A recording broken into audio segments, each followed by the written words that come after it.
أهلا بيكم. النهاردة معانا حكاية غريبة شويتين. الحكاية دي عن بلد أهلها ممكن يدخلوا أي كلية إلا الطب. هندسة ماشي، أدب تمام، فنون أي حاجة إلا الطب. ليه؟ بيقولوا فيه لعنة. الكلام ده من قصة اسمها لعنة الدكتور حماصة والمدينة المفقودة، وإحنا النهاردة هنحاول نفهم إيه حكاية اللعنة دي ومين الدكتور حماصة ده أصلاً. البداية دي قوية بصراحة. فكرة الأماكن اللي عليها زي قيود غريبة أو لعنات دي موجودة كتير في الحكايات الشعبية. بالظبط. بس اللي بيميز القصة دي تحديداً إن اللعنة مرتبطة بالطب بس، ومربوطة بشخصية معينة، الدكتور شوقي حماصة. والأغرب كمان الوصف بتاعه استشاري الأضلاع والمثانة، تخصص خلينا نقول مبتكر جداً. استشاري أضلاع ومثانة مرة واحدة ده تخصص جديد. أيوة، ده لوحده بيخلي الواحد يحس إن القصة فيها لمسة كده، سخرية أو غرابة مقصودة من الأول. أكيد. والقصة مش بس غريبة دلوقتي، لا دي بترجعنا لزمن بعيد قوي، سنة 1390 ميلادي. وقتها البلد دي كان فيها مشكلة صحية منتشرة بشكل وبائي. حب الشباب؟ وباء؟ بس شكله ما كانش حب الشباب العادي بتاعنا ده.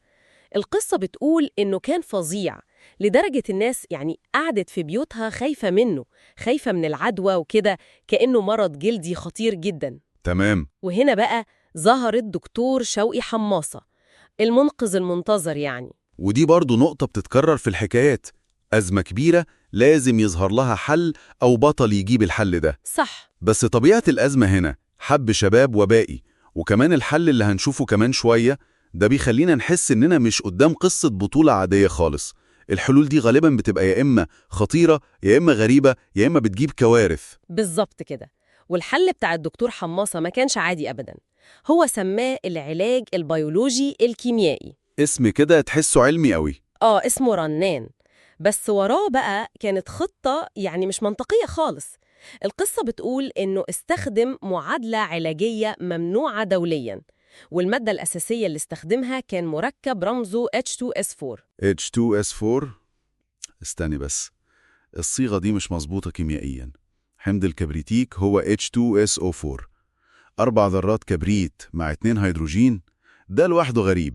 هو ده اللي مكتوب H2S4. يبقى احنا كده دخلنا رسمي في منطقة السودو ساينس، اللي هو العلم الزائف جوه القصة. ممكن يكون الكاتب قصدها عشان يبين جهل الدكتور، أو يمكن في عالم القصة دي الصيغة دي ليها معنى تاني خالص. والتحضير نفسه كان أغرب. قال إنه هيسخن المركب ده ال H2S4 على البارد. إزاي يسخن على البارد؟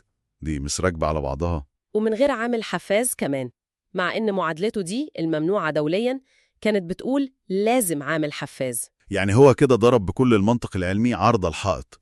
تسخين على البارد دي جملة متناقضة أصلا. التسخين هو رفع حرارة، إزاي يبقى بارد؟ مش عارفة والله. وموضوع العامل الحفاز ده كمان، لو المعادلة محتاجاه وهو مش هيستخدمه، يبقى التفاعل يا إما مش هيحصل أصلا، يا إما هيحصل ببطء شديد جدا، يا إما بشكل مختلف خالص. الموضوع كله كده في حاجة مش مظبوطة. تهور بقى ولا ثقة زيادة في النفس؟ أسئلة كتير بصراحة، وتحضيراته العملية كمان كوميديا لوحدها. دخل المعمل وهو لابس جوانتي عازل للصوت. جوانتي إيه؟ عازل للصوت؟ أيوة، معرفش إيه علاقته بالتفاعل الكيميائي. هل كان متوقع مثلا صوت انفجار رهيب؟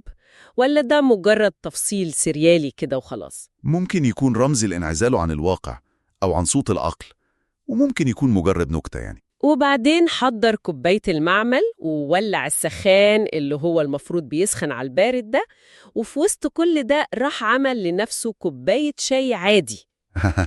شاي؟ في وسط الكارثة دي بيعمل شاي؟ دي لقطة عبثية جدا. هل هو بيحاول يطمن نفسه، ولا ثقته بنفسه عمياء، ولا مجرد سخرية من الموقف كله؟ فعلا. وبعدين القصة بتقول إنه طلع من الدرج مادة رمزها H2 هيدروجين وعلبة تانية فيها مادة اسمها S4. S4 برضو مش الصيغة الشائعة للكبريت اللي هو المفروض S8 في حالته الصلبة. واضح إن الكيمياء هنا ليها قوانين تانية خالص. بالظبط. وخلط كل ده في برميل كبير، والأعجب بقى إنه عشان يقوي التفاعل راح ضايف 4 ذرات هيدروجين حرة. ذرات هيدروجين حرة؟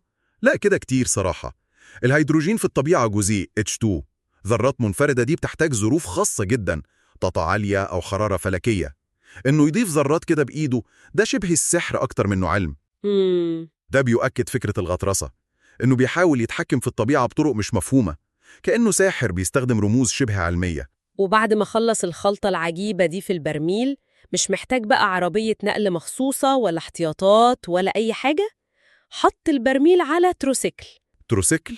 بتاع البضاعة الخفيفة ده؟ أيوة، وطلع بيه في شوارع البلد الفاضية قبل الفجر، ووقف في نص البلد فتح البرميل.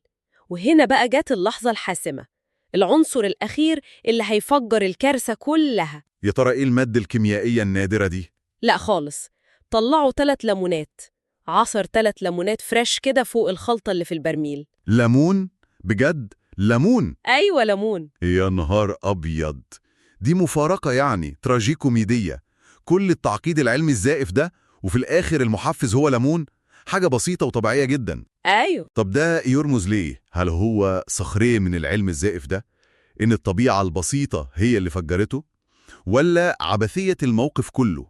إن أكبر كارثة ممكن تحصل بسبب أتفه سبب، زي الحواديت القديمة اللي فيها أبسط الأشياء ليها قوة سحرية. والمصيبة إن النتيجة كانت فورية ومروعة.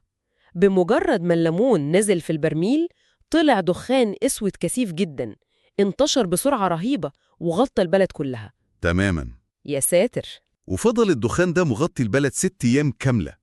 ولما الدخان راح في اليوم السابع كانت المفاجأة المرعبة. البلد فضيت تماماً، كل السكان اختفوا، كأنهم دابوا في الدخان. كلهم؟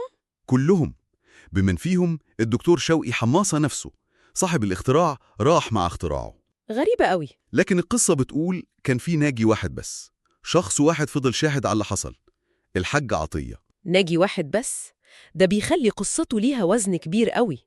هو الذاكرة الحية الوحيدة للكارثة دي. أيوة، بس هنا المأساة الأكبر. الحاج عطية ده لقوه في حالة يعني تخض، لسانه كان مدلدل بره بقه على طول ومش عارف يدخله تاني. يا لطيف. والأهم إنه فقد القدرة على الكلام نهائي، بقى شاهد. أيوة بس شاهد أخرس، مش قادر يحكي أي حاجة. صامت للأبد. والقصة بتقول حاجة أغرب كمان، إن العلماء معرفش مين دول بصراحة، خدوا الحاج عطية ده بلسانه اللي مدلدل وحطوه عند مدخل القرية زي تمثال حي كده. يا إلهي، ده رمز قوي جدا. اللسان أداة الكلام، بقى هو نفسه رمز العجز عن وصف الكارثة، كأنها لعنة جسدية بتمنعه يتكلم. بالظبط. ووضعه عند مدخل القرية ده بيخليه مش مجرد شاهد، لا ده بقى تحذير حي، أيقونة للمكان الملعون ده. طب مين العلماء دول؟ هل هم السلطة الجديدة اللي جت بعد الكارثة، ولا جزء من الغموض بتاع القصة؟ الحاج عطية ده تجسيد للعنة نفسها. ومع الوقت البلد دي اتعمرت تاني، ناس جديدة جت سكنت فيها يمكن ما يعرفوش كل التفاصيل دي. رجعت الحياة، بيوت ومحلات ومدارس وكليات في كل المجالات، إلا مجال واحد، الطب. الطب. فضلت كلية الطب غايبة عن البلد دي. ومش بس كده، القصة بتقول إن أي طالب من البلد الجديدة يحاول يدخل طب في أي حتة تانية تحصل له مشاكل وعقبات غريبة تمنعه يكمل. يبقى كده اللغز الأولاني اتحل، ورجعنا لنقطة البداية. بالظبط. هنا بنتأكد إنه أسطورة لعنة الدكتور حماصة لسه شغالة ومستمرة. وبكده القصة قفلت الدايرة بتاعتها. التجربة الفاشلة اللي بدأت كعلاج لحب الشباب وانتهت بكارثة هي السبب المباشر في اللعنة دي اللي منع دراسة الطب. الإرث بتاع الدكتور حماصة طلع لعنة وفراغ، وده بيفسر عنوان القصة. فعلاً. خلينا نلخص بسرعة كده أبرز الحاجات الغريبة في القصة دي. دكتور بتخصص أغرب، بيعالج حب شباب بمعادلة ممنوعة دولياً، بيسخن مركب غلط على البارد، ولابس جوانتي عازل للصوت، وبيشرب شاي وهو بيحضر الكارثة. أيوة. وبيستخدم رموز كيميائية غريبة، وبيضيف ذرات، وبينقل الخلطة بتروسيكل، وبيفجر الدنيا كلها ب3 ليمونات. والنتيجة كمان اختفاء كامل للسكان، وناجي واحد أخرس لسانه مدلدل بقى تمثال حي، واللعنة اللي مستمرة بمنع دراسة الطب. كل تفاصيلة مهما كانت عبثية بتبني العالم الغريب ده. حكاية تخلي الواحد يفكر كتير بصراحة، وده يمكن يودينا لسؤال نختم دي ونسيبه للمستمعين يفكروا فيه. القصة دي بغرابتها ممكن تكون مثال لإزاي الأساطير بتتخلق عشان تفسر حاجات مش مفهومة في مجتمع معين؟ بالظبط. يعني هل حوالينا في أماكن أو مهن أو حتى مجرد نقص في خدمة معينة زي مستشفى مثلا الناس بتحكي عنها حكايات غريبة أو تفسيرات مش منطقية؟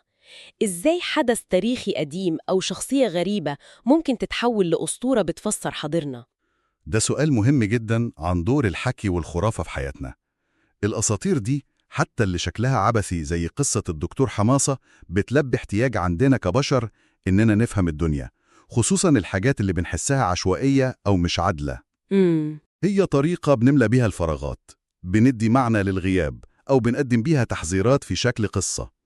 قصة الدكتور حماصة دي يمكن مش مجرد تسلية، يمكن تكون انعكاس لطريقة تعامل الذاكرة الجماعية مع كارثة قديمة أو فشل علمي، أو حتى مجرد تفسير ليه ما عندناش كلية طب هنا. بتخلينا نفكر في القصص اللي بنحكيها عن أماكننا وعن نفسنا.